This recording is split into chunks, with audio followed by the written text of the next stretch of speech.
Hola, mi nombre es Gabriel Pablo Castro y vamos a hablar sobre la neumonía por neumococo. La neumonía por neumococo es una infección pulmonar causada por Streptococcus pneumoniae, que es una bacteria gram positiva en forma de diplococos. Es uno de los principales agentes etiológicos de la neumonía adquirida en la comunidad, especialmente en niños, adultos mayores y personas inmunosuprimidas. El neumococo invade los alvéolos y desencadena una respuesta inflamatoria muy intensa que lleva a una consolidación pulmonar, fiebre, tos productiva, disnea y el principal factor virulento de este agente es su capa polisacárida. Para padecer una infección por este agente hay diversos factores de riesgo, como lo podrían ser la edad avanzada, el tabaquismo, enfermedades crónico-degenerativas como la diabetes, hipertensión, lugares con hacinamiento, especialmente aquellos donde pueda haber personas enfermas, y el padecer alguna inmunosupresión, ya sea por una esplenectomía, VIH o algún otro tipo de enfermedad que pueda disminuir la reacción del sistema inmune. Vamos a ver un poco sobre el cuadro clínico y el diagnóstico de esta patología. Pues bueno, los síntomas que puede desencadenar una infección por este agente sería la fiebre alta que inicia de una forma súbita, una tos productiva que puede empezar como tos seca, pero posteriormente va a aparecer un esputo amarillento, la disnea que puede ocasionar esta infección, dolor torácico pleurítico, estertores, a la auscultación, taquipnea. Los pacientes estos son signos de consolidación donde ya hay una neumonía más focalizada en algún lóbulo. En algunos pacientes, como los pacientes de edad avanzada, puede debutar con descompensación de alguna otra enfermedad que padezcan o algún tipo de confusión.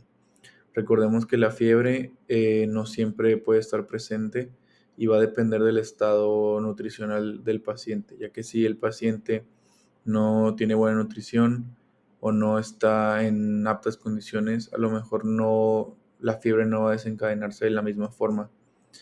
Y para diagnosticar esta enfermedad, pues bueno, hay diferentes métodos con los cuales se puede diagnosticar.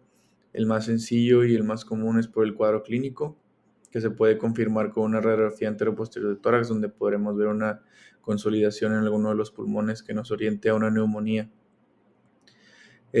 Otros estudios para confirmar esta patología puede ser el cultivo del esputo que presente nuestro paciente o una PCR. Ahora, para la prevención de esta patología, hay diferentes formas de prevenirla, siendo lavado de manos e higiene personal la más útil y la más sencilla. El uso de cubrebocas en lugares donde puedan padecer esta enfermedad, es decir, en lugares con muchas personas, en escuelas, centros comerciales, mientras hay algún brote, mientras hay un caso confirmado. El usar cubrebocas podría ayudarnos a aislarnos de las gotas respiratorias, que es la principal vía de contagio. Evitar contacto con personas enfermas y controlar enfermedades previas, como podría ser la diabetes, alguna infección previa que pueda hacer que el sistema inmune esté comprometido, que pues, nos pueda orientar o pueda facilitar una infección. Y la vacunación. La vacunación es esencial en niños y en adultos mayores. Para la vacunación se utiliza la vacuna antineumocócica trivalente, que es la que generalmente se utiliza aquí en México, la cual tiene diversos esquemas.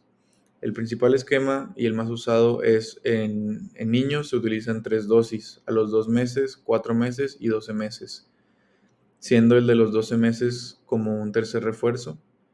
Y el esquema en adultos mayores es básicamente el mismo esquema que recibieron de niños, pero se va a reforzar una vez que haya pasado un año después del último esquema.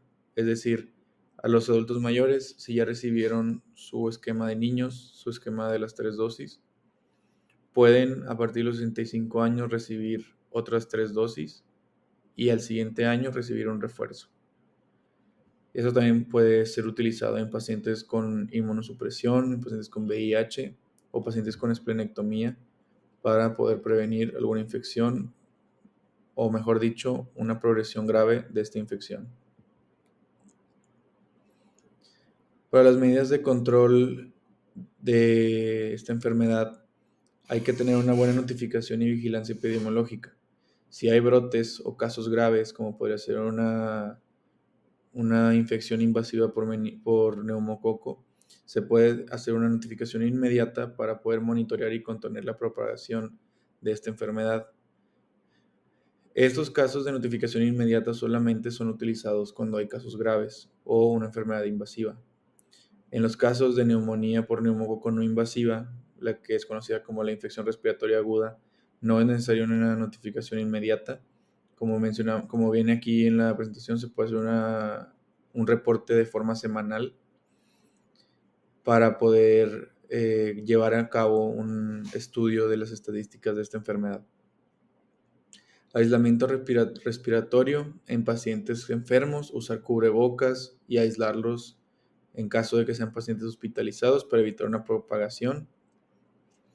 El tratamiento oportuno, pues bueno, es mejor que el paciente sea tratado de forma inmediata para así poder disminuir el riesgo de que progrese a una enfermedad más grave y que el periodo de transmisibilidad sea menor.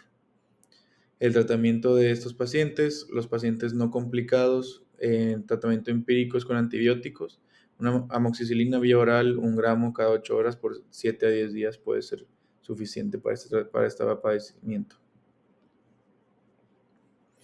Bueno, ahora yéndonos a temas más de epidemiología, la incidencia y prevalencia de esta enfermedad, pues la verdad es que no es tan sencillo tener un número exacto, ya que esta enfermedad tiene que ser confirmada por microbiología para así poder establecer como tal que es una infección por Streptococcus pneumoniae, ya que el cuadro puede confundirse con otros tipos de neumonías, con otros agentes.